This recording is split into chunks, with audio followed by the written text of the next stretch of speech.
ইব্রাহিম হাজেরা আর ইসমাইলকে রেখে দিয়ে যখন হাঁটা দিয়েছেন, উঠে চলে দিয়েছেন, হাজেরা বাবা কি ব্যাপার, এত দূর আমাকে রেখে আমার স্বামী যায় কোথায়, কোথায় যেন কিছু বলে যায় না কেন, কি বাবা রেখে আমাকে বলবা দিয়ে গেল নাকি?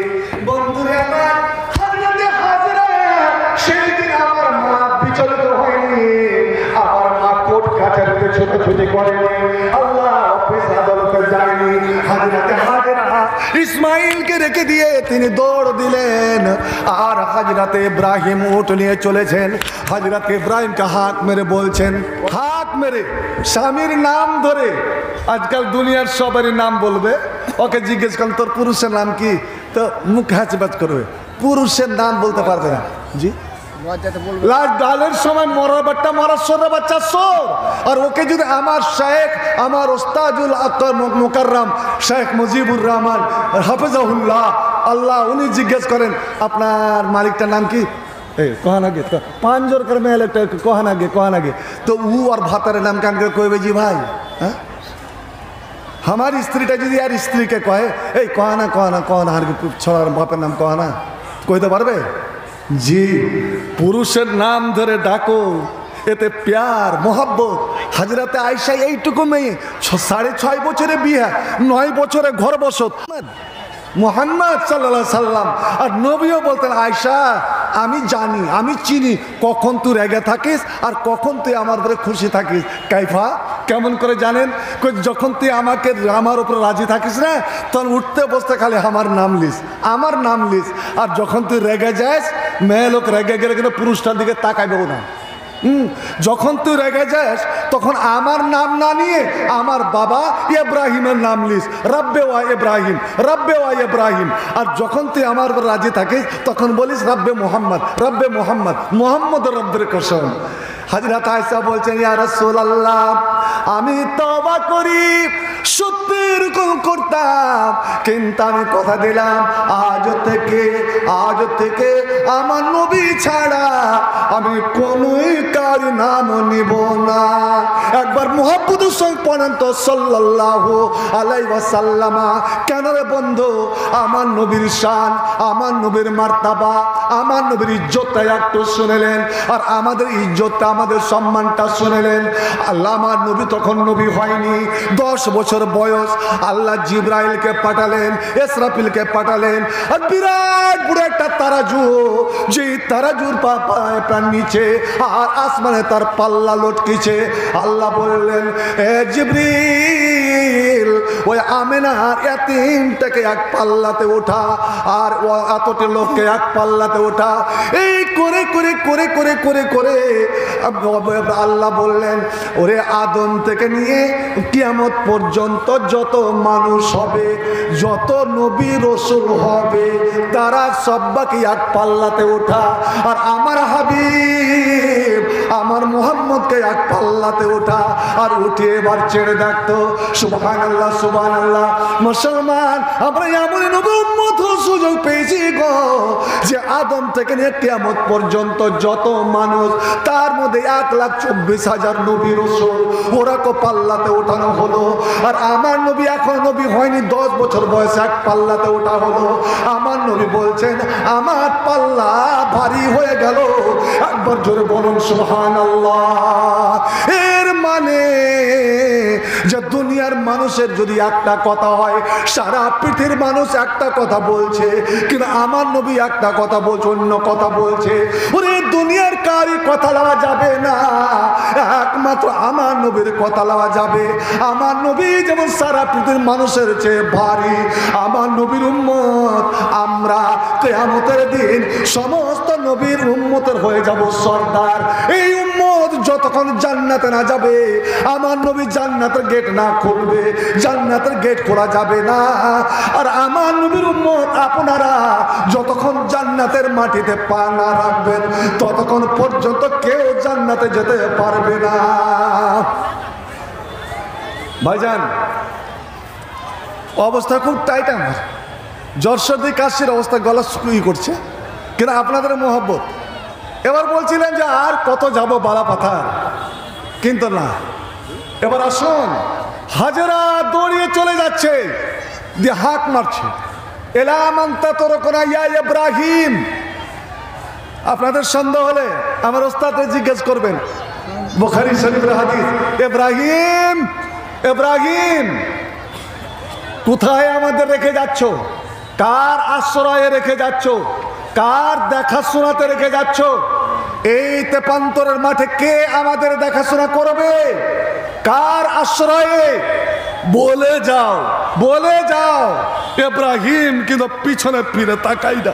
কেন তাকাই না? আল্লাহর আদেশ, তোমার স্ত্রী আর ছেলেকে বনবাস দিয়ে যেতে হবে।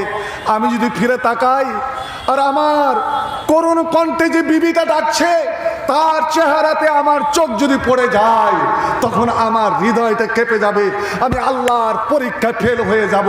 অনেক ভাইয়ের মন হয় যে আমি 5,000 টাকা দিব, কিন্তু ফেট শয়তান চট করে ওর অন্য খেয়াল এনে দেয়।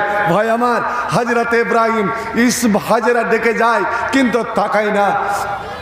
দেখছেন ব্যাপার খারাপ, হাজেরা তো পিছা ছাড়ছে না। তখন ইব্রাহিম বলছেন হাজেরার নাম নিয়ে, ইয়া আজার, হাদিসে আছে আজার। হাজার ইব্রাহিম ভাষাতে হা নাই, আ আছে, আজার। হাজরা শোন, আমি আল্লাহর নবী, আমি আল্লাহর রাসূল, আমি আল্লাহর বন্ধু, আমি আল্লাহর আদেশ ছাড়া কোনো কাজ করতে পারি না। তোকে রেখে যে গেলাম, ছেলেকে রেখে গেলাম, এটাও আল্লাহর আদেশ। অতএব আমি কোনো মানুষের হাতে রেখে গেলাম না। হাজেরা রে, আমি তোকে আর তোর ছেলেকে আমার আল্লাহর হাতে আমি সঁপে গেলাম। মুসলমান, সেই দিন আমার মা এবং ভাইকে রেখেছিল আল্লাহর হাতে। ওরে ইব্রাহিমের যত বেটা বেটিরা আছে, কিয়ামত পর্যন্ত যত মানুষ মুসলমান, সব হলো ইব্রাহিমের সন্তান। এরা আল্লাহর আশ্রয়, আল্লাহর আশ্রয়। যদি আমরা আল্লাহর আশ্রয়ের মতন কাজ করি, যেমন বলেছে আল্লাহর কাছে এলাল্লাহ, আল্লাহর হাতে সঁপে গেলাম, যেমন এই কথা শোনা হাজেরার মুখ দিয়ে আর একটা বাক্য বের হলো না, একটা কথা বের হলো না। হাজেরা থমকে দাঁড়ালেন আর দাঁড়িয়ে বলছেন, ইব্রাহিম তুমি যখন নবী, তুমি তোমার বিবিকে ছেলেকে আল্লাহর হাতে সঁপে গেলে, আমি আল্লাহর কসমকে বলছি, আল্লাহ কোনদিন বন্ধুর স্ত্রীকে, আল্লাহ কোনদিন তার দোস্তের বেটাকে বরবাদ করে দিবে না, লোকসান করে দিবে না, ক্ষতি করে দিবে না। আল্লাহ অবশ্যই আমাদের দেখাশোনা করবেন। ইরে হাজিরা বল, তুই জামজামের পানি কার পানি পান করিস রে? ওই যে ইসমাইলের পায়ের গোতা।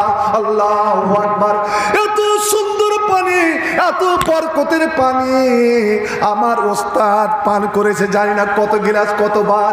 আমার নবী বলছেন, এরে শোন, ইসমাইলের পায়ের গুতার পানি তো যে নিয়াতে পান করবি রে, ইন্নামা জামজাম লিমা শুরবালাহু, জামজামের পানি যে নিয়াতে পান করবি, ওই নিয়াত পূর্ণ হয়ে যাবে। তুই পেটের অসুখ, তুই সুগারের অসুখ, তুই হার্টের অসুখ, যা কিছু আছে, এমনকি তুই যদি শপথ করিস আমি খানা খাবো না, শুধু জামজামের পানি পান করব, আল্লাহ জামজামের পানিতে এমনই শক্তি রেখেছে, খাদ্যের প্রয়োজন হবে না, খাবার প্রয়োজন হবে না। মাসকে মাস পানি খেয়ে যায়, এটাও হাজিরার স্মৃতি। ওরে তুই হাজিরা আস্বাদে চুমা দিস, এ হাজিরা তোরা সাফা মারোয়া দৌড়াদৌড়ি করিস, আর একটা জায়গা আছে দুই পাহাড়ের মধ্যখানে, যেখানে তোকে কাপড় ছেড়ে একটু দৌড়াতে হবে। কেন দৌড়াতে হবে? মা হাজেরা পানির জন্য সাফা থেকে নামে মারুয়াতে চড়তে যখন গেলেন, এ মধ্যখানে তিনি কাপড় উঠিয়ে একটু জোরে দৌড় দিয়েছিলেন। আল্লাহ রে আল্লাহ, এটা কোনো ফরজ নয়, কিন্তু আল্লাহর ভালোবাসা। হযরত ইব্রাহিমের বিবি এই যে একটু দৌড় লাগালেন, ভালোবাসার দৌড়াটা আল্লাহকে ভালো লেগে গেল, ভালোবাসার দৌড়াটা আল্লাহকে ভালো লেগে গেল।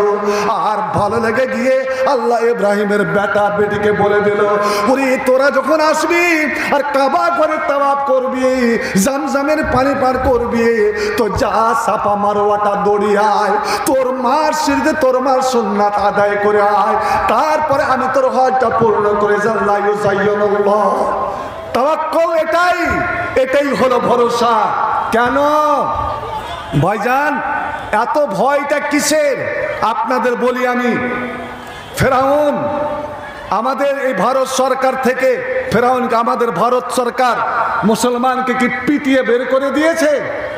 না, এটা আইন পাস করেছে মুসলমানকে সবকে শেষ করে দে। না, এটা গণতন্ত্র রাষ্ট্র, সাংবিধানিক রাষ্ট্র, সংবিধান থাকবে, সংবিধানকে কেউ মেটাতে পারবে না। কিন্তু ফেরাউন কত বড় অন্যায় করেছিল, মুসা একাই সংগ্রাম করে যাচ্ছে, কত কি হলো, অবশেষে অল্প বানি ইসরাইল, 6 লাখের মতন বানি ইসরাইল মুসলমান। আল্লাহ বললেন মুসা এরাকে নিয়ে বের হতে হবে। এই বের হওয়ার খবরটা ফেরাউন কিন্তু গোয়েন্দা মারফত জেনে নিল। জেনে নিয়ে ও হাজার হাজার লাখ লাখ ফোর্স গোটা মিশরের 3 সীমানায়, আপনার আফ্রিকা, দক্ষিণ আফ্রিকাতে গেলে পশ্চিম আফ্রিকা, আর এদিকে এশিয়ার 3টা, আপনার মিশর 3টাই নিয়ে আছে, গোটায় ঘেরে নিল। পূর্বটা ঘেরার প্রয়োজন হলো না, কারণ পূর্বে আছে লোহিত সাগর, সমুদ্র, বিশাল সমুদ্র। ঘেরে নাও। মুসা বা একটা মুসলমান বের হয়ে যেন যেতে না পারে, ওরাকে কচু কাটা করব, মুসলমানকে সাফ করে দিব, ইসলামকে চিরতরে মিটিয়ে দিব। বন্ধু আমার, ঘেরাও হয়ে গেল। আল্লাহর কোরআন, কোরআনটা এখানে রাখেন, কোরআনটা একটু আগান, ওই যে কোরআনটারই, হ্যাঁ, এটাকে বিশ্বাস করেন তো? এটাকে বিশ্বাস করেন? জোরে বলুন, করুন তো, ইমান আছে তো? আল্লাহ ওই ঘটনাগুলো এখানে রাখলো কেন? শুধু আমাদের শিক্ষা দেওয়ার জন্য। কালকে ভিটা পলাশ বানাই, একজন বলছে আল্লাহ একটা দোয়া করে দেন, নজওয়ান ছেলে, আমার ছেলে হয় না, ছেলের আরমান 10,000 টাকা দিল, আর একটু বলা থাকবে 2,000, 12,000, ছেলের আরমান, কার বা আরমান হবে না। আমি বলছি ভাই নামাজ পড়ো, কইছে এই টাকাই বলি। আল্লাহর কোরআনে বলে যে ছেলে নেবেন, ছেলে নিতে গেলে কয়েকটা কাজ করতে হবে। কি? ভালো কাজে সবসময় আগে থাকতে হবে, দান খায়রাত করতে হবে, নামাজ কায়েম করতে হবে, আর রাত নিশীত রজনীতে যখন দুনিয়ার সব ঘুমিয়ে যাবে, এরকম যদি এই সব সভাতে কেউ থাকে, আমি বলে যাচ্ছি, তো তখন উঠবেন, উজু করে পাক পবিত্র হয়ে ঘরের কোন কোনাতে বা মসজিদে গিয়ে 2 রাকাত নামাজ এমনভাবে যেন আল্লাহ আপনার সামনে কান্নাকা তারা, যেন আল্লাহকে দেখছেন। 2 রাকাত নামাজ পড়ে নিয়ে এবার দরবারে ইলাহিতে হাত উঠান আর আল্লাহর কাছে ওইভাবে ফরিয়াদ করেন যেভাবে জাকারিয়া ফরিয়াদ করেছিলেন। জাকারিয়ার দোয়াটা আল্লাহ কোরআনে রেখে কেন দিলেন? জাকারিয়ার তখন বয়স তো 110 বছর, আর স্ত্রীর বয়স 90 বছর। 90 বছরের বুড়ির ছেলে হয় যে ভাই, বলেন তো? 110 বছরের বুড়ার ছেলে হবে, আর ওই বয়সে দোয়া করছেন। কি দোয়া? একবার আমার সঙ্গে পড়বেন, রব্বে, পড়ুন, রব্বে লা তাজারনি ফারদা ওয়া আনতা খায়রুল ওয়ারিসিন। আমি ছেলেটাকে শিখালাম। আর কি? জাকারিয়া বলছেন, রব্বে হাবলি মিন লাদুনকা যুররিয়াতান তাইয়্যিবাতান ইন্নাকা সামিউদ দুআ। আল্লাহ তুই পাক পবিত্র একটা সুসন্তান দান কর, তুই তো দোয়া শুননেওয়ালা। হযরতে জাকারিয়া ডাকতে আছেন, চোখের পানি ফেলতে আছেন, পিছনতে জিবরাইল হাত মেরে বলছেন, ইয়া জাকারিয়া, এ জাকারিয়া তুই দোয়া বন্ধ করে দে, আল্লাহ তোর দোয়া কবুল করে নিয়েছেন এবং তোকে একটা ছেলে দিয়েছেন। ওই ছেলেটার নাম আল্লাহ আরো সে নিজের নামও রেখে দিয়েছেন। যে ছেলেটা হবে ওই ছেলেটার নাম রাখা হবে ইয়াহইয়া। সুবহানাল্লাহ, আলহামদুলিল্লাহ। বন্ধুরে আমার, আজ আল্লাহ দোয়াটা কেন রাখলেন? আজও যদি আপনি ওরকম হয়ে যান, চাইতে পারেন, আল্লাহ দিতে পারে। আইয়ুব অসুখে পড়েছে, আইয়ুবের অসুখ ভালো হয় না। যখন অসুখ একদম সীমা ছড়িয়ে গেল, হযরত আইয়ুব এমন ভাবে দোয়া করলেন, কোন রোগ দুরারোগ্য নয়, চিকিৎসার বাইরে নয়। দুনিয়ার ডাক্তাররা আপনার সময় ফেলে দিতে পারে, সময় ফেলে চিকিৎসা বন্ধ করে দিতে পারে, কিন্তু বন্ধু জেনে রাখুন, অসুখ দেনেওয়ালা কে? জবাবটা দেন। অসুখ দেনেওয়ালা কে? আর অসুখ ভালো কান্নেওয়ালা আল্লাহ। দুনিয়ার ডাক্তারের চিকিৎসা বন্ধ হয়ে যেতে পারে, কিন্তু আমার আল্লাহ তাবিবুল আলমে তার চিকিৎসার দ্বার খোলা আছে। চিন দেখুন, হযরত আইয়ুব নিশীত রজনীতে, নিরালা নিরিবিলিতে, একাগ্র চিত্তে আল্লাহকে অন্তর সঁপে দিয়ে আইয়ুব দোয়া করছেন। আছেন কোন ব্যাধিগ্রস্ত, কোন অসুস্থ ব্যক্তি, আপনি মনকে খোলাসা করে, অন্তরকে উজাড় করে দিয়ে সেই দোয়াটা করতে পারবেন কি? একবার আমার সাথে কমপক্ষে পড়লেন, রব্বি, পড়ুন, জোরে পড়ুন, রব্বি আন্নি মাসানিয়া যুররু ওয়া আনতা আরহামুর রাহিমিন। আইয়ুব দোয়া করতে আছে, দোয়া করতে আছে। জিবরিল পিছনে এসে বলছে, ইয়া আইয়ুব উরকুজ বিরিজলিকা। আইয়ুব রে, আল্লাহ তার দোয়া কবুল করে নিয়েছেন। আয় আয় আয়, তো দুর্বল পায়ের গুল্লাটা মাটিতে একবার মারি। হযরতে জিবরিল গুল্লা ধরে মাটিতে মারলেন, আর যেমন মারা, দুই জায়গাতে পানির ঝর্ণা, শুকনো মাটিতে পানির ঝর্ণা তত্তর করে বেরিয়ে গেল। এবার জিবরিল বলছেন, আমার আল্লাহ বললেন, আইয়ুব হাজা মুক্তাসর বারদুন, এটাকে এখানে তুমি গোসল করে নাও, স্নান করে নাও। আইয়ুবের বগল ধরে হযরত জিবরিল ডুব দেওয়ালেন, আর যেমন ডুব দিয়ে উঠিয়েছে, যেমন কার শরীর তেমনি হয়ে গিয়েছে। একবার জোরে বলো না সুবহানাল্লাহ। কিন্তু ভিতরে ব্যথা এখনো আছে। এবার বলছে, আইয়ুব বিসমিল্লাহ বলে এই ঝর্ণার তিন খবল পানি পান করিলে, যেমন আইয়ুব পানি পান করেছে, ভিতরে সমস্ত আলিশ গলিশ, সমস্ত রোগ ভাইরাস, পেশাব পায়খানার সঙ্গে বেরিয়ে গেল। আমার আল্লাহ বলছেন, এরে দুনিয়ার মানুষ, আমি আইয়ুবকে তার শরীর সমস্ত কিছু ফিরিয়ে দিলাম, আমি তোদেরকে ফিরিয়ে দিতে পারবো, কিন্তু আমার দিকে তোরাকে আসতে হবে রে। বন্ধু আমার, হযরতে মূসাকে আল্লাহ বললেন, আজ রাত্রে বের হ, রাত 12টার সময় বের হ। মূসা বলছে, আল্লাহ কেমন করে বের হব? ওরা তো সারা মিশরকে ঘিরে ফেলেছে, সারা মিশরকে ঘিরে ফেলেছে। আমি আল্লাহ বলছি, বের হ, ঘিরুক না, দেখি ওর ঘেরাতে তুড়ে আমি বের করতে পারি কি পারি না। মুসলমান ভালো করে শুনুন। এবার চলে যায়। ফেরাউন জাল জেনে নিয়েছে, মূসা বেরিয়ে চলে গেল। ওরে মূসাকে ধরতে হবে। ফেরাউন লাখো সেনাবাহিনী নিয়ে পিছনে তাড়া করলো, আর একদম সামনে সমুদ্র, লোহিত সাগর, রেড সি, বারে কুলজম। এটা নীল নদী নয়, এটা হলো বারে কুলজম, যেটা পার হয়ে সৌদি আরবের মাটিতে আসবে। সামনে সমুদ্র, আর পিছনে লক্ষ সৈন্য। বলেন তো তারা চিল্লা উঠবে কি উঠবে না? তারা যে মানুষ। এবার সমস্ত মুসলমান একযোগে চেঁচে উঠেছে, ইয়া মূসা ইন্না লামুদরাকুন, এ মূসা আমরা ধরা পড়ে গেলাম। হযরত মূসা বললেন, কি বললেন? কাল্লা, কখনো না ধরা পড়বো না। কেন? আমার আল্লাহ আমাকে বের হতে বলেছিলেন। ওরে আল্লাহর আদেশে বের হয়েছি। ইন্না মাইয়া রাব্বি, আমার সঙ্গে আছে আমার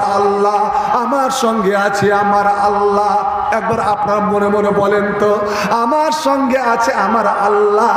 সাইয়াদিন, আল্লাহ আমাকে রাস্তা দেখিয়ে নিয়ে যাবে। আর সঙ্গে আল্লাহ বলেন, জানের কথা কি? মাদ্রাসা যে সব ছাত্রছাত্রীরা এখানে উপস্থিত আছো, তারা খাওয়া প্যান্ডেলে চলে যাও। মাদ্রাসার ছাত্রছাত্রী যারা উপস্থিত আছো, তারা খাওয়া প্যান্ডেলে চলে যাও। বেয়াদবি মাফ করবেন। কতদিন ধরে যে বালাপাতার ফুরখানিয়াতে আসি, আর জানছে এরা অসুস্থ শরীর, কিন্তু একটা জিনিস দেখতে পেলাম না। দুধ তো দূরে যাক, এক কাপ দুধ চাও দেখতে পেলাম না। একটা গরম পানি, আব্দুল বাড়ি তুই কোথায় আছিস, একটু গরম পানি লবণ দিয়ে নিয়ে আয় তো। ভাই আমার, মুসা বলেছে আমার সঙ্গে আমার রব, মুসলমানের সঙ্গে আল্লাহ। এবার জোরে বলুন আল্লাহু আকবার। আল্লাহ বললেন মার লাঠি, যেমন লাঠি মারা 12টা রাস্তা, বেরিয়ে চলে গেল তারা। আর আল্লাহ বলছেন থামা, দাঁড়া দাঁড়া দাঁড়া, ফেরাউনকে আসতে দে। ফেরাউন এসেছে আনন্দে মাতোয়ারা, যে দেখ আমি কত বড় খোদা, আমার আসার আগেই সমুদ্র ফেটে 12টা রাস্তা আমার আদেশে। ফেরাউনের ঘোড়াটা কিন্তু ব্যাকিয়া গেল, ও কিন্তু নামে না। এরে গাধার বেটা গাধা, এরে মালাউন, তুই বলছিস আমার আদেশে। এটা মুসার রব, মুসার আল্লাহ মরণ ফাঁদ পেতেছে, তুই মরবি মর, আমি কিন্তু নামবো না। যাকে ফেরাউন সমস্ত শূন্য সমন্ত নিয়ে আল্লাহ বলছে পাক রাজনাহুম মিন জান্নাত ওয়া উয়ুন, ওরাকে সবাইকে বের করে এনেছিলাম।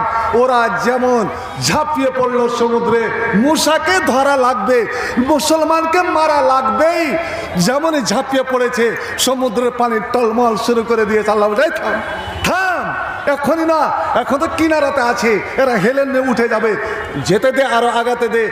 যখন সমুদ্রের মধ্যখানে গিয়েছে, আল্লাহ রাব্বুল আলামিন বললেন এ সমুদ্রের পানি, তুই আমার হুকুমের বাধ্য, এবার তুই চেপে ধর। আল্লাহর কোরআন সূরা তাহা, ফাগাশিয়াহুল ইয়াম্মা গাশিয়াহুম, চেপে ধরেছে। বলন্তরে বন্ধু মুসা এবং তার লোকজনকে এই বিপদের সময় কে বের করে নিয়ে গেলেন? বলেন কে বের করে নিয়ে গেলেন? এই বের করাটা কার? কে বের করে নিয়ে গেল? জি ভাই, আল্লাহ উত্তরটা কেন আপনাদের দিক থেকে আসে না?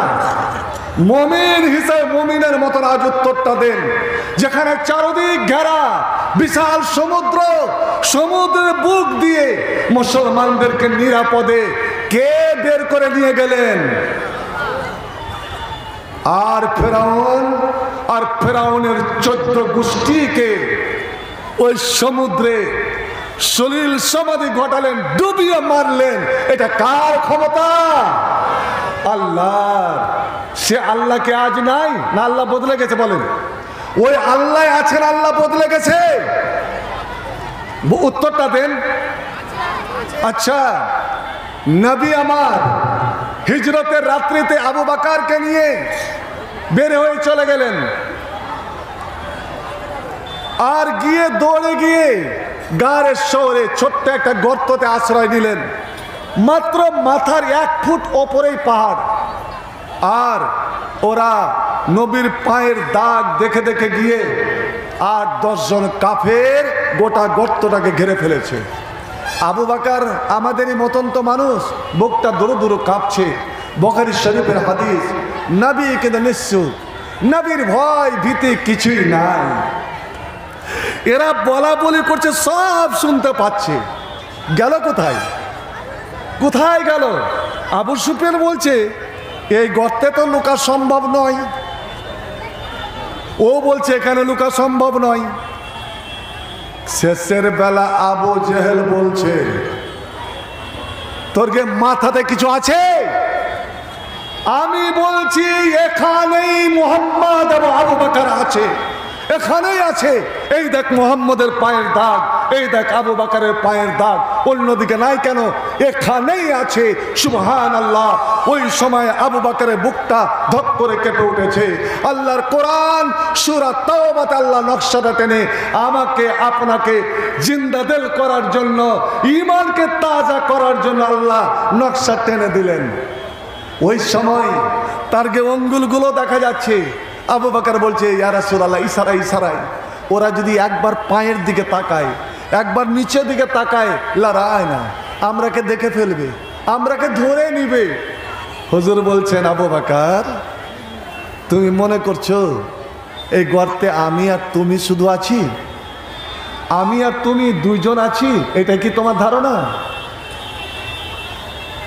বাল সালিসুহুম আল্লাহ। জেনে রাখো আবু বকর, ইশারায় ওরা যেন শুনতে না পায়। তুমি ঈমান রাখো, বিশ্বাস রাখো, আমাদের তৃতীয় সঙ্গী হচ্ছেন কে? বলুন, আপনারা উত্তরটা দেন। আমাদের তৃতীয় বন্ধু সঙ্গী হচ্ছেন কে? স্বয়ং আল্লাহ। আল্লাহ নামটা জোরে বের হয় না কেন আপনাদের? ভাই আমার, বন্ধু আমার, লা তাহজান। এবার নবী কি বলছেন শুনুন, আল্লাহর কোরআন। লা তাহজান, আবু বকর তুমি গমগিন হয়ো না, তুমি চিন্তিত হয়ো না, তুমি দুঃখিত হয়ো না, তুমি ভীত হবে না। এরে মুসলমান, তুমি ইনাসি চিন্তিত হবে না, দুঃখিত হবে না, ভয় হবে না। ভয়ের যে কোনো কারণ নাই, তোমার বুকটা যেন না কাঁপে। ইন্নাল্লাহ মা'ানা, নিশ্চয় আল্লাহ আমাদের সঙ্গে, নিশ্চয় আল্লাহ আমাদের সঙ্গে। আমি একটা কথা জিজ্ঞেস করি, আমি বললাম আমাদের সঙ্গে, আর আপনি বলছেন আমার সঙ্গে। আমাদের সঙ্গে আর আমার সঙ্গে কথাটা এক হলো না দুই হলো? ভাই বলেন তো, আপনারা বলেন, কথাটা এক হলো না দুই হলো? আমার সঙ্গে মানে শুধু আমার সঙ্গে, আপনার সঙ্গে নয়।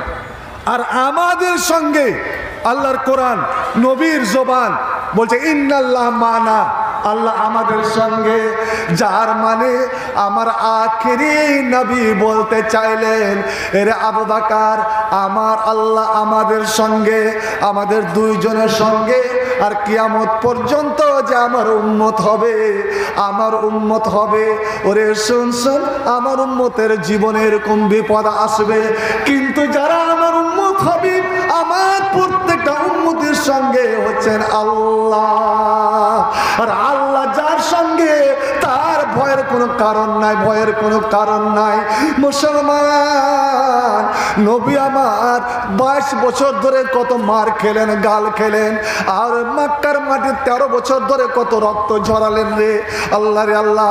সিজদাতে গিয়ে নবীর টুটি চিয়ে মারার চেষ্টা হলো, নবীর পিঠে উটের ভুঁড়ি চাপা হলো, নবীকে নমাজের অবস্থায় এমন জোরে পাথর মারা হলো যে নবী বেহুশ হয়ে আশরাফ পাহাড় থেকে গড়ে গড়ে নিচে পড়ে গেলেন। তায়েফের মাঠে নবীকে এতটা মার মেরেছিল যে নবী বেহুশ হয়ে গরম বালুতে পড়ে গিয়ে আল্লাহ রে আল্লাহ, আবু হারেসা মনে করছে নবী মারা গেছেন, নবী আর জিন্দা নাই। রক্তগুলো বীজের সাথে হয়ে গিয়েছিল। এত মার খেয়ে, এত গাল খেয়েও, এত কষ্ট খেয়েও জিজ্ঞেস করে নবী কোনোদিন কাঁদেনি, কোনোদিন কাঁদেনি। ওরে তায়েফের মাঠে ওহুদের যুদ্ধে নবীর দুটা দাঁত, টাটকা দাঁত ভেঙে দিয়েছে, নবীর চোখের এখানকার মাংস উড়ে গিয়েছে, মাথা ফেটে গিয়েছে। আল্লাহ, নবীর বুকে সেই দিন 49 খানা তীর লেগেছিল রে, একখানা নয়, দুইখানা নয়, 49 খানা তীর। শুধুই তাই নয়, নবীর গালের, যাকে বলে রোকসার গালের এই যে দুটা হাড় আছে, এখানে হা করবেন হাড়টা লড়ে উঠবে, ওই হাড়ের মধ্যে চাঁদিওয়ালা দুটা কাঁটা ঢুকে দেওয়া হয়েছিল। আল্লাহ আল্লাহ, মা ফাতেমা নবীর অবস্থা থেকে কাঁদেন, কিন্তু নবী চোখ দিয়ে কান্না বের হয়নি, নবী কোনোদিন কাঁদেনি। কিন্তু একটা জিনিস দেখে নবী এত কেঁদেছিলেন, এতই কেঁদেছিলেন বন্ধু আমার, এতই কেঁদেছিলেন যে আবু বকর নবীকে জড়িয়ে ধরে নিয়েছেন। ইয়া রাসূলুল্লাহ, আপনি যেইভাবে কাঁদতে আরম্ভ করলেন, আপনার কাঁদনে আল্লাহর আরশটা হিলে যাবে, আল্লাহর গজব নাযিল হয়ে যাবে, আল্লাহ মক্কাবাসীকে ধ্বংস করে দিবে। আর যদি মানুষ ধ্বংস হয়ে যায়, নবী গো, আমরা কলেমা কাকে শোনাবো, আমরা ইসলাম কার কাছে নিয়ে যাব? ইয়া রাসূলুল্লাহ, সবুর করেন, ধৈর্য ধরেন, কান্না আর কাঁদিয়েন না। সেটা কি জিনিস দেখে ভাই বন্ধু আমার, গতকাল 9 তারিখ, আজ আমার এমনই ফয়সালা দিল সুপ্রিম কোর্ট। আমি ভারতীয় নাগরিক হিসাবে আমি সংবিধানের সম্মান করি, আমি সুপ্রিম কোর্টের রায়কে শ্রদ্ধা করি, আমি রায়কে মানি। যা হয়েছে আল্লাহর পক্ষ থেকে ভালোই হয়েছে। কিন্তু মুসলমান শুনুন, 17 শতাব্দী থেকে আর 200-300 বছর ধরে যে মসজিদে কত নামাজ হয়েছে, আজান হয়েছে, হাজার হাজার লাখ লাখ যে মাটিতে সিজদা, যে মাটিতে সিজদা হলো আল্লাহ রে আল্লাহ, যে মসজিদে ইয়াকা নাবুদু ওয়া ইয়াকা নাস্তাইন ওয়ালা যাল্লিন আমিনের আওয়াজ উঁচু হলো, যে মসজিদে তাওহীদি আযান দেওয়া হলো, যেই মসজিদে আল্লাহ আমিনের গান শোনা গেল, আজ সে বাবরি মসজিদে ওই মসজিদকে ভেঙে সেখানে বিরাট রামলালা রাম মন্দির তৈরি হবে, যেখানে নামাজের জায়গাতে ভজন হরে রাম হরে কৃষ্ণ হরে রাম হরে কৃষ্ণ ভজন গাওয়া হবে, ঢোল তাবলা বাজবে, বাজনা বাজবে, আপনার সঙ্গ বাজবে। মুসলমান, আপনি একবার কে চিন্তা করেছেন, একবার কে চিন্তা করেছেন রে, আজ 12 রবিউল আউয়াল নবীর জন্মদিন পালন করে, রে হতভাগারা, ওরা রাম নবমী পালন করে আর তুমি রাম ঈদ মিলাদ নয় পালন করো, নাচ গান বাজনা। যেখানে আমার নবী বাঁশির আওয়াজ শুনেনি রে, বাঁশির আওয়াজ শুনে কানে অঙ্গুল ঢুকিয়ে দিয়েছিল, আজ বেটি ছেলেকে তোমরা নাচাও, মায়া লোককে তোমরা নাচাও। যেখানে আল্লাহ নবী খুতবা দিচ্ছেন আর পর্দার আড়াল থেকে একটা মেয়ে ছেলে এইভাবে একটা চিঠি বাড়ালেন, নবীকে চিঠি রাখলেন, নবী হাত টেনে নিলেন, এটা হাত ইয়াদো রাজুল আমি ইয়াদো ইমরাতিন, মায়া লোকের হাত না মদ লোকের হাত। আওয়াজ ভেসে আসছে, আমি একজন মেয়ে ছেলে, নবী গো আমার দরখাস্ত আছে। নবী বললেন আমি পর মেয়ের হাত থেকে কোনো জিনিস নিই না। এরে যুবকেরা, আর শালির হাতের খেতে তোকে খুব ভালো লাগে, শালির হাতের পান ভালো লাগে। এ যুবকেরা, এরে হাজির বেটা, মুলবির বেটা, মাস্টারের বেটা, তোদের যখন বিয়ে শাদী লাগে তো ভানিরকে মলন খেতে বড় ভালো লাগে, হলদি মাখা বড় ভালো লাগে। শুনুন শুনুন, এটা ইসলামকে জবাই করে দেওয়ার কাম, জবাই করে দেওয়ার কাম। যখন একটা মেয়ে ছেলে এসেছে যেটা সম্পর্কে চাচি, ইয়া রাসূলুল্লাহ আপনি হাতটা বাড়ান, আপনার হাতে হাত দিয়ে আমরা বায়াত করব, মুসাফা করব, অঙ্গীকার করব। নবী এইভাবে চোখ বন্ধ করে নিয়েছেন আর বন্ধ করে নিয়ে আয়েশাকে বলছেন, আয়েশা তুমি বলে দাও, ওগো হিন্দা, তোমার বেটি নবীর বিবি আর তোমার বেটি উম্মে হাবিবার মতো আরো 8-8টা নবীর বিবি আছে। নবী নিজের বিবি ছাড়া কোন মাইয়া লোকের শরীরে বা হাতে হাত কোনোদিন দেয়নি। সুবহানাল্লাহ। আজ মুসলমানের বেটা হয়ে আজ নবীর উম্মতে কেমন করে ভানির গে চাস্তো বোন মামাতো বহিনের গে তুই মালিশ চালাও, যেটা সম্পূর্ণ হারাম আর দাবি করো আমরা নবীর উম্মত। আজ এই কমের ওপরে আল্লাহর গজব আসবে না, কার গজব? বন্ধুরে আমার, আল্লাহ নবী গারের শহর থেকে বের হলেন, চিরদিনের মতন মদিনা যাবেন। ওখানে আছে আবু বকর আর সঙ্গে যাবে, আছে আবু বকরের গোলাম আমির বিন ফুয়াইরা সঙ্গে যাবে, রাস্তা দেখে নিয়ে যাবে আব্দুল্লাহ বানি আরিকাত বলে, অর্থাৎ 4 জন। আর বিদায় দিতে এসেছে, তখন বিয়ে হয়নি আবু বকরের কচি বেটি হাজরাতে আয়েশা, 12 বছরের বেটি আসমা, এসেছে আবু বকরের বেটা আব্দুল্লাহ বিন আবু বকর, 3 জন, অর্থাৎ 7টা মানুষ। বিদায়ের পালা, গভীর রাত, কেউ জানে না, কেন জানতে পারলে ধরা পড়ে যাবে, আর যে খবর দেবে 200 উট প্রাইজ পাবে। এবার এরাকে বিদায় করে দিয়ে আবু বকর উঠে চলে নিয়েছে, হুজুর আপনি উঠে আরোহণ করুন। ওরে আবু বকর, আজ আমার দেহটা যাচ্ছে রে, কিন্তু আমার প্রাণ, আমার কলেজা মক্কাতে রয়ে গেল। আবু বকর কথাটা বুঝতে পারে না, কথা বুঝতে পারে না কি কেমন কলেজা। ওরে আবু বকর, আমাকে মন ঠান্ডা করে, কলেজা ঠান্ডা করে একটা জিনিস দেখে নিতে দাও, সেটা হলো কাবা ঘর। কাবা ঘর জিজ্ঞেস করেন হাজিরাকে, যখন শেষ বিদায়, হাজ্জাতুল শেষ বিদায়, তওয়াফ করে, বিদায়ের তওয়াফ করে হাজিরা যখন বাড়ির দিকে পা বাড়ায়, তখন মন টানে না, ওই পিছনে বারবার ফিরে তাকায়, ডুকরে ডুকরে প্রত্যেক হাজি কাঁদে আর বলে, এরে কাবার ঘর, এরে আল্লাহর ঘর, তুই কত ভালোবাসা ছেলে রে, আর 40-45 দিন থাকলাম, মন যেতে চাই না, তুই তো রয়ে গেলি, কিন্তু আমি চলে গেলাম, আর আমার জীবনে আশা হবে কি হবে না। আমার নবী কাবা ঘরকে দেখে ডুকরে ডুকরে কাঁদছেন, ইয়া আরজা কাবা কুনতা হাব্বাল বেলাদ ইলাইয়া, ওরে কাবার মাটি, তুই বল অতি প্রিয় ছিলি, আমার জানের থেকে প্রিয় ছিলি, তোর এখানে আমার বাপ ইব্রাহিম সিজদা করেছে, ইসমাইল সিজদা করেছে, ইসমাইল বংশধর সিজদা করেছে, আমি মার খেলাম, টুটি চিপা হলো, তবু আমি তোর বুকে 13 বছর ধরে জান আর জান আল্লাহ ঝুঁকিতে নিয়ে আমি সিজদা করে গেলাম, কিন্তু রে কাবা ঘর তোর পেটে 360টা মূর্তিরা রেখে দিয়েছে, আমি তোকে সাফ করতে পারলাম না, আমি সাফ করতে পারলাম না, পাক করতে পারলাম না। ওরে আমি ভালোবাসাকে ছেড়ে চলে যাচ্ছি, আল্লাহ নয় ডুকরে ডুকরে কাঁদছেন। ওরে আমার নবী মার কবরে গিয়ে তোরা কাঁদেনি, বাপের কবরে গিয়ে তোরা কাঁদেনি, চাচা আবু তালেবের কবরে গিয়ে তোরা কাঁদেনি রে। একদিন ছোট্টকালে 8 বছর বয়সে যখন দাদু মারা যান, সেই দিন একটু কেঁদেছিল এবং দাদুর কবরে মরা দাদুর সঙ্গে শুয়ে গিয়েছিলেন, দাদু আমি আর থাকতে পারবো না, কারণ আমাকে কেউ শুইতে নিবে না, আপনার কাছে শুইতে আপনি কেন চলে এলেন, আমি আপনার কাছে শুয়ে গেলাম। লোকেরা ধরাধরি করে আমার নবীকে উঠিয়েছিলেন। বন্ধু আমার, কাবা ঘর মসজিদ মুসলমানের এতটাই প্রিয়, এতটাই জান যে মুসলমানের মসজিদ যদি শহীদ হয়ে যায় মুসলমান এটা সইতে পারবে না। বন্ধুরে আমার, এই বিপদের সময় যে বিপদ আমাদের সামনে এসেছে, যে বিপজ্জনক সংবাদ আমাদের সামনে এসেছে, বলুন তো যখন কোনো বিপদ আপদ আসবে তখন কি দোয়া বলতে হয়? আমার সঙ্গে একবার পড়ুন। কারি মরণ খবর পেলেন, বাবার মরণ খবর পেলেন, মার মরণ খবর পেলেন, স্ত্রী স্বামীর মরণ খবর পেলেন, সঙ্গে সঙ্গে নবী বলছেন তোমরা পড়ো ইন্না লিল্লাহি ওয়া ইন্না ইলাইহি রাজিউন। তারপরে এইটুকু দোয়াটা পড়েন। এই দোয়াটুকু যারা যারা পড়বে আল্লাহ দুনিয়াতে তার বদলা, সুন্দর বদলা দিয়ে দেবে। ইন্না লিল্লাহর সঙ্গে দোয়াটা মিলিয়ে দিবেন। একবার সবাই পড়ুন, আল্লাহুম্মা আজরনি ফি মুসিবাতি, আল্লাহুম্মা আজরনি ফি মুসিবাতি ওয়াখলুফ লি খায়রাম মিনহা, ওয়াখলুফ লি খায়রাম মিনহা।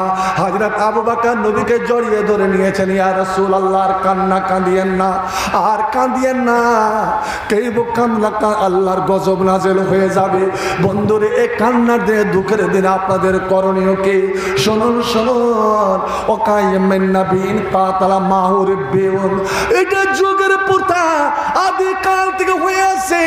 নবী বলে পীর পয়গম্বর, নবীর সঙ্গে মুসলমানেরা কে ওরে দিনের জন্য মরতে হয়েছে, শহীদ হতে হয়েছে, জীবন দিতে হয়েছে, কিন্তু তারা ফামা ওয়াহানু, ওরা কোনোদিন দুর্বলতা দেখায়নি, দুর্বলতা দেখায়নি, হেও মনে করেনি।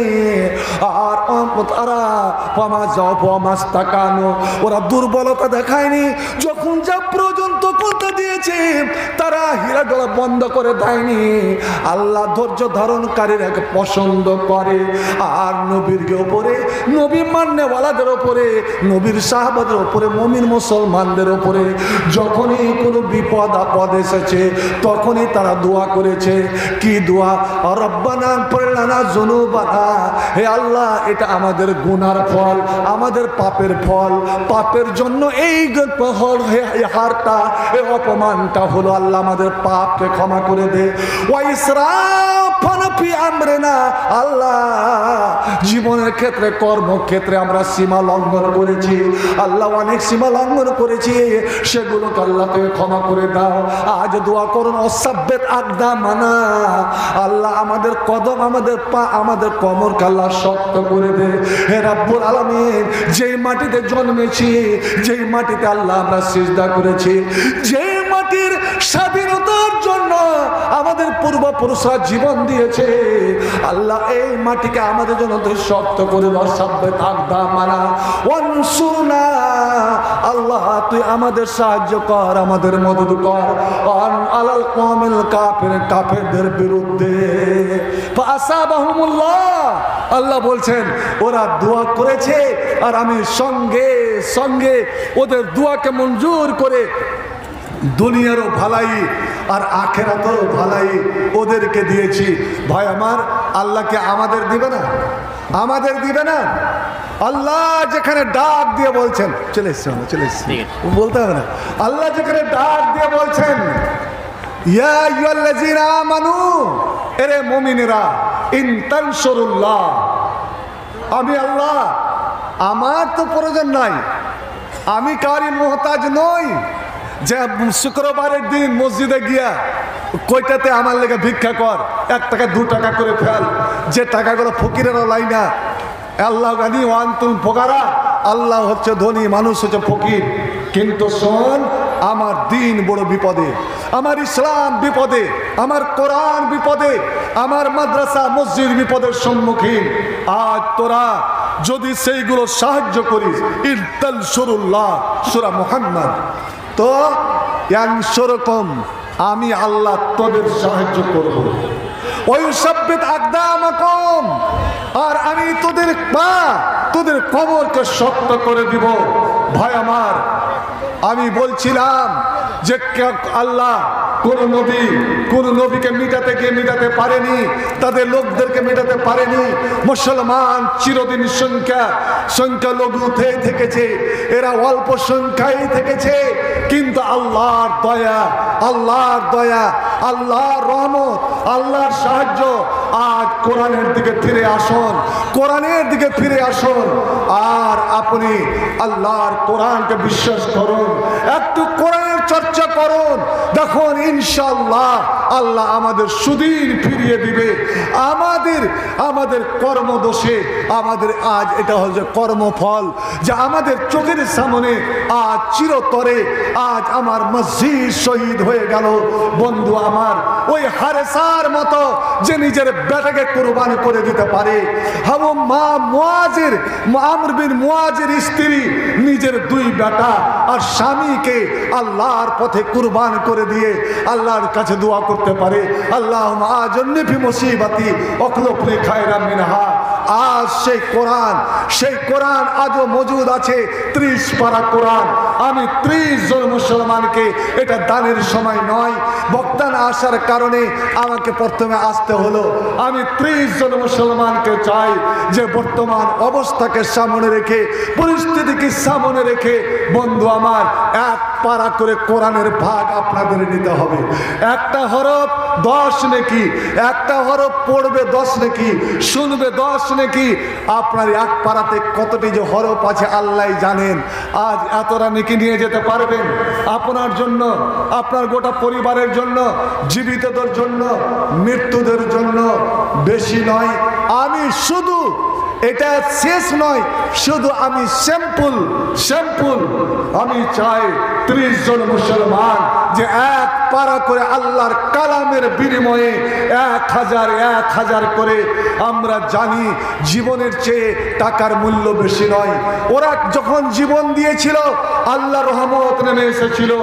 আজ জীবনের বিনিময়ে আমরা অর্থ দিব, আজও আল্লাহর রহমত নেমে আসবে। কারণ আল্লাহ নিজেই ডাক দিয়ে বলছেন, আনফিকে বানি আদমা, এর বানু আদম, এর আদমের ছেলে মেয়েরা, আমার পথে তোরা খরচ কর।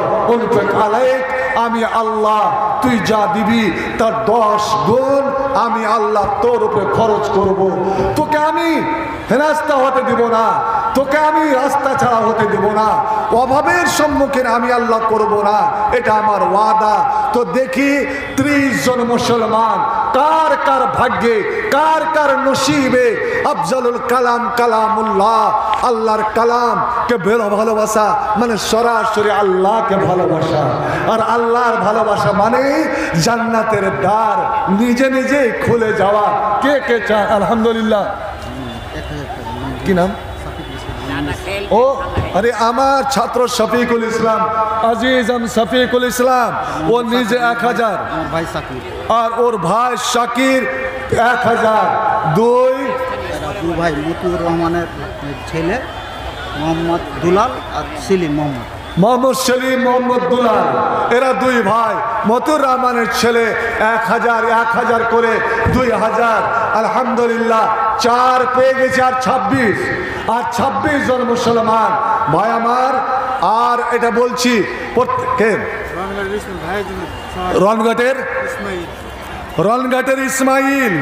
রনঘাটের ইসমাইল একাই 6000,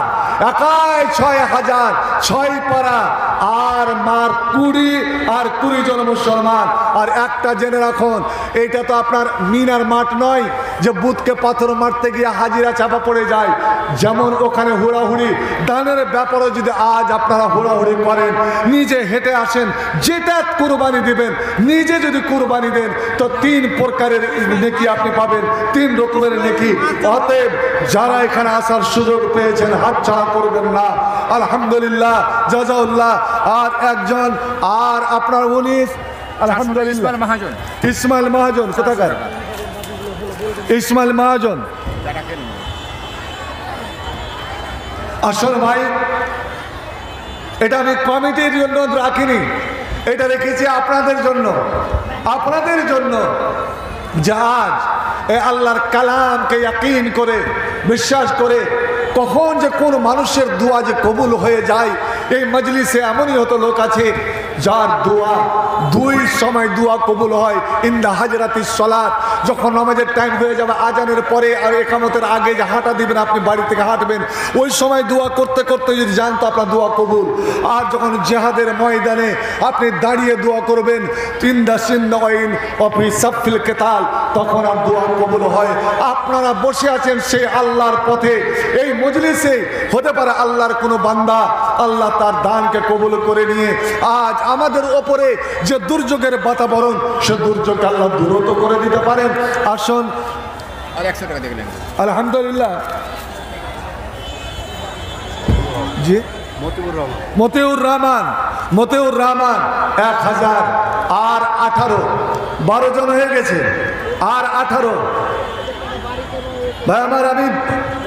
আমি তো জানি বেগুন তো 2 জন। কে যে বাজি ইমাম সাহেব, আমার বাবজি আব্দুল বাড়ির ছাত্র ইমাম সাহেব 2000।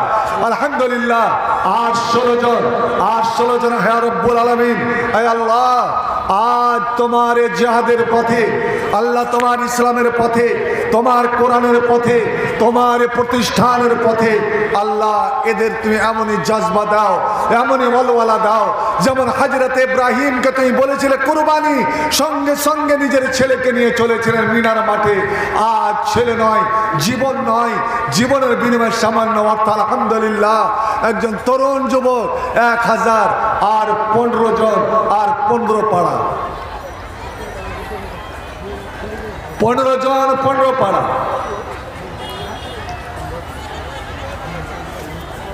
ভাইজান, এখানেই আল্লাহ তো অন্তর্যামী, আল্লাহ দেখছেন যে এই মুসলমানেরা, আমার এই বান্দারা, এই আহলে হাদিসেরাই আপনি দিনে চা, পান, বিড়ি, সিগারেট, গুটকা, এটা ওটাতে দিনে কত খরচ করেন বলেন তো? আপনি যদি একটা পান বা 1 কাপ চা দিনে কম খান তো 5 টাকা বেঁচে যাবে। প্রত্যেক দিন আপনি 5 টাকা করে জমা করেন তো মাসে কত টাকা জমা হবে সেটা আপনি আল্লাহর পথে দান করতে পারবেন না। একজন গরিব 1000 2000 করে বছরে দান করা ওর কোনোই ব্যাপার নাই। শুধু ওই অখাদ্যগুলোর মধ্যে একদিন 1 কিলি পান বা 1 কাপ চা যদি কম খায়, আপনি হিসাব করে দেখবেন যে বছরে আপনার কতটা টাকা জমা হবে। আপনার মাসে আপনার 150 টাকা, আপনার 12 টারে 1800 টাকা আপনার উঠবে। 1800 টাকা এটা আপনি দান স্বরূপ। আপনি জানেন যে বালাপাথার প্রত্যেক বছর ফুরকানিয়াতে জালসা হয়, আমি 1000 করে দেব। একজন অনাথ গরিব 1000 দিতে পারে, কিন্তু আমরা নাজায়েজ পথে আল্লাহর দেওয়া মাল, আপনারা কিছুক্ষণ আগে বলেছিলেন যে ধন মালেরও মালিক আল্লাহ, আমরা নাজায়েজ পথে, হারাম পথে আমরা খরচ করব। যে বিয়ের শাদী লাগুক, তখন আমরা লাখ লাখ টাকা খরচ করতে একটু দ্বিধাবোধ করব না। আমরা পার্টির ভোট আসুক, তখন লাখ লাখ টাকা সেই পথে খরচ করতে আমরা একটু দ্বিধাবোধ করব না। কিন্তু এইটুকু আমাদের জানা নাই কি যে এই মাল, এই ধন, এই টাকা, এই পয়সা, এই জমি জায়গা সব হচ্ছে আল্লাহর দান। আর কিয়ামতের দিন আল্লাহ 5টা জিনিসের যতক্ষণ সঠিক উত্তর না পেয়ে যাবেন ততক্ষণ পর্যন্ত কোনো মানুষের গতি নাই যে 1 চুল লড়ে যায়। বা ও জান্নাতের দিকে এক পা বাড়া। কি আমার এই জীবন, আল্লাহ গোটা জীবনের হিসাবটা নেবেন। আলহামদুলিল্লাহ, এক বন্ধু আমার 1000, এতক্ষণ তো আপনাদের ঠিক ওইরকম যে 1000 টাকা আপনার কয় দিনের কামাই? 1000 টাকা কত মুশকিল। যে আল্লাহর জিনিস আল্লাহ চাইছেন, আল্লাহর আমানত আল্লাহ ফেরত চাইছেন। ভাইজান, ছেলে মরে গেছে, কোলের ছেলে, দুধের ছেলে মরে গেছে, কাপড় দিয়ে ঢেকে রেখেছে, আর স্বামী এসেছে সুন্দর সেজে কুজে স্বামীকে বরণ করে নিচ্ছে। কি কোন ত্যাগ! স্বামীর সঙ্গে দেহ মিলনও করছে, শারীরিক মিলনও করছে, গোসল করছে। স্বামী বারবার জিজ্ঞেস করছে ছেলে কোথায়? বলছে তাও আরাম করছি। আলহামদুলিল্লাহ, মতি মেকার আর 13 জন, সংখ্যা কমে আসছে। আলহামদুলিল্লাহ, আর 13 জন, 13 পাড়া আরাম করছে, আরাম করছে। খেতে বসেছে, স্বামীকে খেতে দিয়েছে। তখন বলছে হারে হে উম্মে সালাইম, ও মায়ের কোথায়? ও মায়ের কোথায়? ভাইজান, নগদে না পারেন, আরে বাকিতে লেখান, বাকিতে লেখান। কিন্তু আজ আমি চাই যে এটা আপনারা পুরা করে যান। কার কোন কোন ভাগ্যবান, কোন কোন আল্লাহর ভালোবাসা দ্বারা পুরা হয়, এটা তো আরশ থেকে আল্লাহ রাব্বুল আলামিন জানেন। তখন পুরুষটা বেঁকে ধরেছে, বলতে হবে কোথায় গেছে আমার ছেলে? তুই বলছে আরাম করছে, আরাম করছে, এতক্ষণ ধরে আরাম করে। বলছে আচ্ছা, তার আগে আপনি একটা মশলা বলেন, একটা আমাকে ফতোয়া দেন তো। আমি কোথাও বেড়াতে যাচ্ছিলাম, আমার নিজস্ব গয়না ছিল না।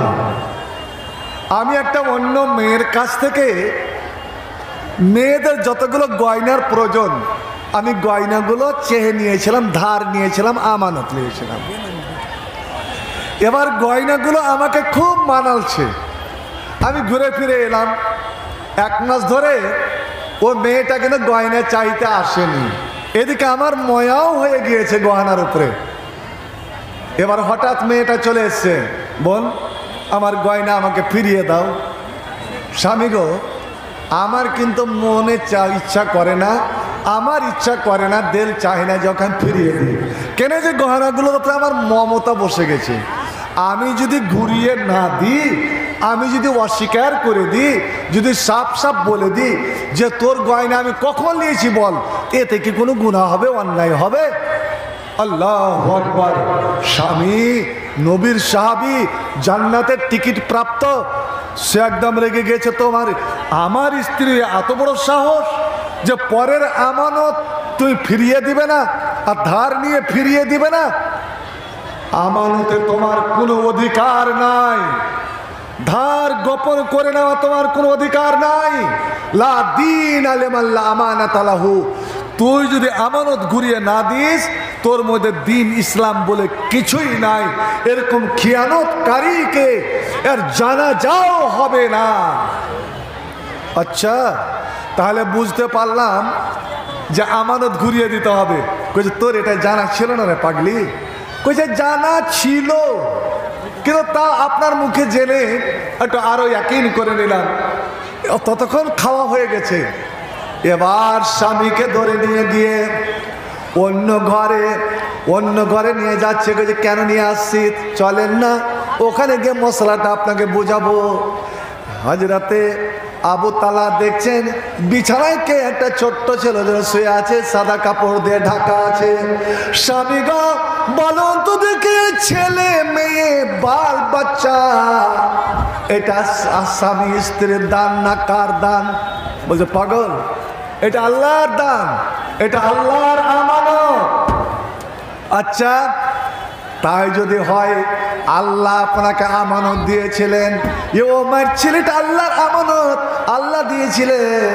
আর আপনি যে মুহূর্তে বাড়ি আসার খবর দিলেন ওই মুহূর্তে আল্লাহ আপনার আমানত উঠিয়ে নিয়েছেন। ছেলে আমার মারা গেছে, আমি চিন্তায় পড়ে গেলাম, আমি মরালিয়া ব্যস্ত হব, আমি মরালিয়া কান্না করব না আমি আমার স্বামীকে সন্তুষ্ট করব। ওরে স্বামীকে সন্তুষ্ট করার মধ্যে রয়েছে আল্লাহর সন্তুষ্ট। বন্ধু আমার ত্যাগ কেমন করতে হয়, একজন 150 টাকা, একজন 100 টাকা। আল্লাহ এইসব দানকে তুমি কবল করে নাও। আয় রব্বে কারীম, আমার হাতে 1000, 2000, 6000 করে করে দান আছে। আল্লাহ আমার আজিজ শফিকুল ইসলাম সে আল্লাহ নিজের মারফতের মাধ্যমে 4000 দান নিয়ে এসেছিল। রব্বুল আলামিন এই সমস্ত দানগুলোকে তুমি কবল করে নাও। যে যে উদ্দেশ্যে দান করেছেন আল্লাহ, এখানে 400 টাকা, আর একজন 100 টাকা, একজন 100 টাকা। মাশাআল্লাহ, আলহামদুলিল্লাহ। আপনার বালাপাতারের যেটা ঐতিহ্য, এই ঐতিহ্য বজায় রাখবেন। সব বক্তা চলে এসেছে, আর আসল দান তো কত, বালাপাতার থেকে একজন 100 টাকা। আল্লাহ তুমি দানকে, আর একজন 200 টাকা। মাশাআল্লাহ, আলহামদুলিল্লাহ, জাযাল্লাহু খায়রাল জাযা, হাইয়াকাল্লাহ, বারাকাল্লাহ। মাশাআল্লাহ, আলহামদুলিল্লাহ। ভাই আমার, আপনারা সুখে থাকুন, শান্তিতে থাকুন। আল্লাহ আপনাদের হায়াতকে দারাজ করুন, দীর্ঘ জীবন দান করুন। এবং বিশেষ করে আল্লাহর কাছে দোয়া করি এই দানের বিনিময়ে আল্লাহ যে অবস্থা, আজ ভারতের যে অবস্থা, মুসলমানের যে সংকটজনক অবস্থা, আল্লাহ এইসব বিপদ থেকে আমাদের মুক্তি দান করেন এবং আমরা সকলেই শান্তির সহিত যেন বসবাস করতে পারি। আল্লাহ সেরকম আবহাওয়া যেন তৈরি করে। আমিন। 100 টাকা, 100 টাকা, 100 টাকা। একজন বেনামিতে 100 টাকা, বেনামি 100 টাকা, একজন 20 টাকা, একজন 20 টাকা, একজন 200 টাকা, 500, একজন 100, আরেকজন 100, আরেকজন 100। আচ্ছা, কোরআন শরীফ দান করেছেন, দোয়া চেয়েছেন। আচ্ছা, আলহামদুলিল্লাহ। 100 টাকা দান, আরেকজন 100 টাকা দান, আরেকজন 50 টাকা, আর একটা কোরআন শরীফ। আলহামদুলিল্লাহ, মাশাআল্লাহ। এখানে 300 টাকা, 50 টাকা। আল্লাহুম্মা বারিক লাহুম ফীমা তাগফির লারহামহুম, আল্লাহুম্মা বারিক লাহুম ফীমা আতাইতাহুম ওয়া আকসির আমওয়ালাহুম ওয়া আওলাদাহুম ওয়াজিদ ফি উমরিহিম রাব্বিরহামহুমা কামা রাব্বায়ানি সগীরা। اللهم اغفر لجميع المسلمين والمسلمات، اللهم اغفر لجميع المؤمنين والمؤمنات الأحياء والأموات إنك مجيب الدعوات برحمتك يا أرحم الراحمين। আয় আল্লাহ, এই সমস্ত দানকে কবুল করে নিয়ে আল্লাহ এই সবাকে, আল্লাহ তো মজলিসকে কবুল করে নাও। এই মজলিসে যত তোমার বান্দা বান্দি এসেছে আল্লাহ, তাদের থেকে তুমি কবুল করে নাও। আল্লাহ এদের জীবনের গুনাহগার মাফ করে দাও। আয় আল্লাহ, এদের দোয়াকে কবুল করে নিয়ে তুমি আল্লাহ এই ভারতের এবং গোটা বিশ্ব মুসলমানের অবস্থার উন্নতি দাও। আমিন সুম্মা আমিন। একজন 100 টাকা, আর শেষের বেলা একজন 10 টাকা। আমিন সুম্মা আমিন। আকুলু কওলি হাযা আস্তাগফিরুল্লাহ লি ওয়া লাকুম ওয়া লিসাইরিল মুসলিমিন ফাস্তাগফিরুহু ইন্নাহুল গফুরুর রহিম। আমিন সুম্মা আমিন। আসসালামু আলাইকুম ওয়া রাহমাতুল্লাহি ওয়া বারাকাতুহু। আরেকজন 100 টাকা দিয়ে, আরেকজন 100 টাকা। আমাদের দেখতে পাচ্ছেন সামনে বসে আছেন জেলা আল্লাহুল ইসলাম সালাফি সাহেব মুর্শিদাবাদ। একটা ছোট্ট ছেলে একটা 5 মিনিট কিছু বক্তব্য রাখবেন, যে ওই বলবেন ইনশাআল্লাহ।